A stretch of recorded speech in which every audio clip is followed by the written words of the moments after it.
great thing about our thoughts is that no one can invade our thoughts unless we allow them to. Thoughts are the one thing we can control. Just think about it. God forbid someone were to steal your wallet or your pocketbook. And in these days of criminal and cyber crimes, all kinds of criminal activities, they can actually steal your identity, but they can't still steal your thoughts. Even when someone gets hit over the head, suffers temporary amnesia, they may not remember their loved ones, may not even remember who they are, but they still have their thoughts, even though if they don't even know what to think about.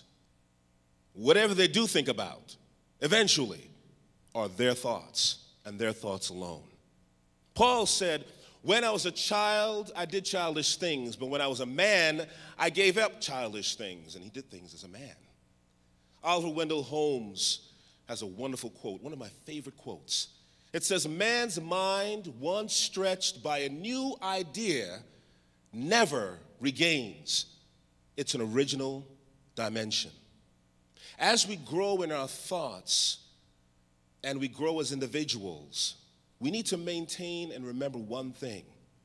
Our thoughts do determine our destiny. You know, there's an old axiom that says, watch your thoughts, for they become your words. Watch your words, for they become your actions. Watch your actions, for they become your habits. Watch your habits, for they become your character. And watch your character, for they become your destiny. We've got to be very careful about the things we think, ladies and gentlemen. Thoughts are incredible. Think about them for a moment. You're sitting here watching me. Some are engaged. Some want to be edified. Some want to be taught. Some don't even know what it is I'm saying. Some are thinking about, what am I going to eat tonight? What am I going to do right after I leave here today? What's for lunch? What's being served with this event? And some people are still trying to get over the thing that somebody done to them that other person cannot even remember, but we keep rehearsing it over and over and over and over again, so much so that we become that act that was perpetrated against us. So that act of hatred, we become hatred by the way we think and focus and meditate on hatred. So therefore, the GPS signal we're sending out to the heavenlies is, I'm filled with hatred. So what will you attract? It's the laws of attraction. You put out love, love will find its way to you. You put out joy, joy will find its way to you. You put out happiness, happiness will find its way to you. You put out hatred, hatred has a whole bunch of running buddies, and they all come to sit down and fester at your feet in everything you do. So think about your thoughts. You've got to be very, very careful to understand that the things that you think eventually becomes what you are. So literally what you think will become your destiny. If you're a loving, giving, altruistic person who loves and gives and doesn't look for anything in return, that makes you a conduit because you're clean, you're transparent. But if you're the kind of person that holds on to things and festers things and harbors things, then you become blocked up. What happens to a drain when it's blocked up? It holds things up. But when a drain is free and clear, things can flow through. God can bless you continuously when that which you get from him, you pass on to other people. But when you hold and harbor, he will pass you by. The Buddhists have the same principle on thoughts. Muslims have the same principle on thoughts. Monks have the same principle on thoughts. Muslims pray to Mecca a couple of times a day, because they know they've got to recharge their thinking process. They've got to recharge their spirit because their natural man is being bombarded all through the day.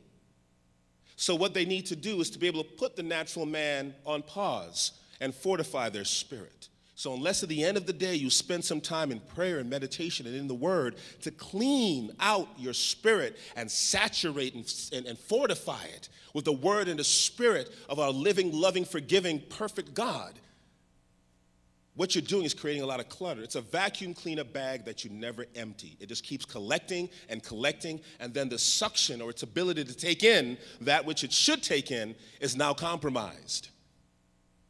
And then afterward, what happens? It starts to smell. It permeates the air with all that is within it. And that's what you do to yourself when you don't control your thoughts. So as Christians, we ought to spend the same amount of time reading and meditating and purging our spirit, keeping short accounts. That's the wonderful thing about David in the Bible. He sinned more than many of us ever think would.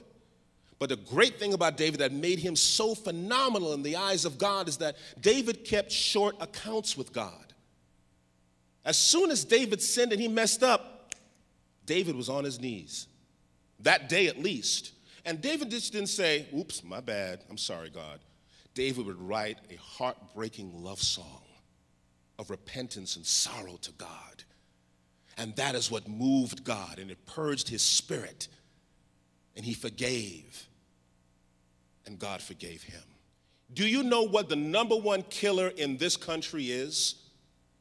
It's not car accident, it's not drunken driving, it's not heart disease, it's not cancer, it's stress. The cause of whatever the #1 killer in this country is stress. And American Medical Association says it's heart, but AIDS is catching up, so is cancer. Cancer and heart disease kind of vacillate between #1 and 2. It is stress, because stress drives us to do things to ourselves. Satan doesn't cause everything. Certain things, he's just got to dangle a carrot in front of you, and our character takes over the rest.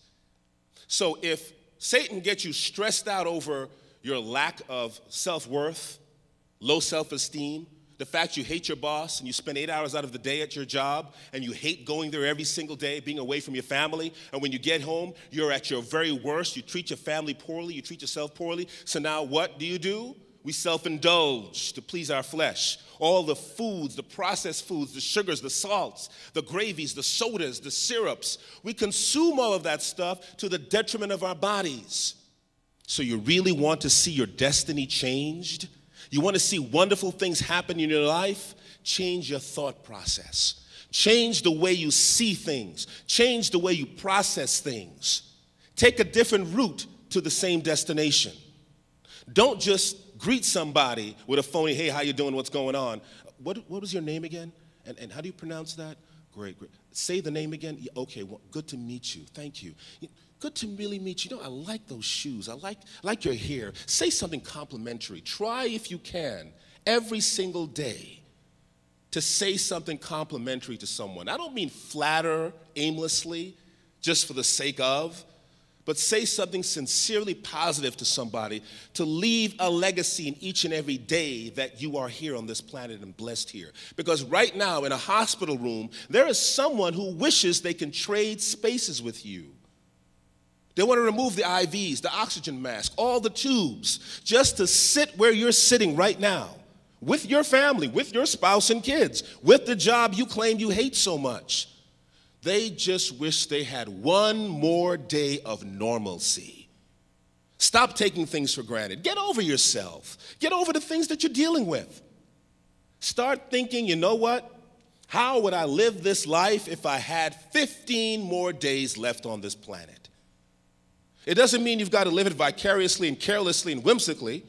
It just means bring value to everything you do. Bring value to your relationships. Bring value to your purpose. Understand your value. Seek out your value from God. Unless the value of something is determined, its abuse is inevitable.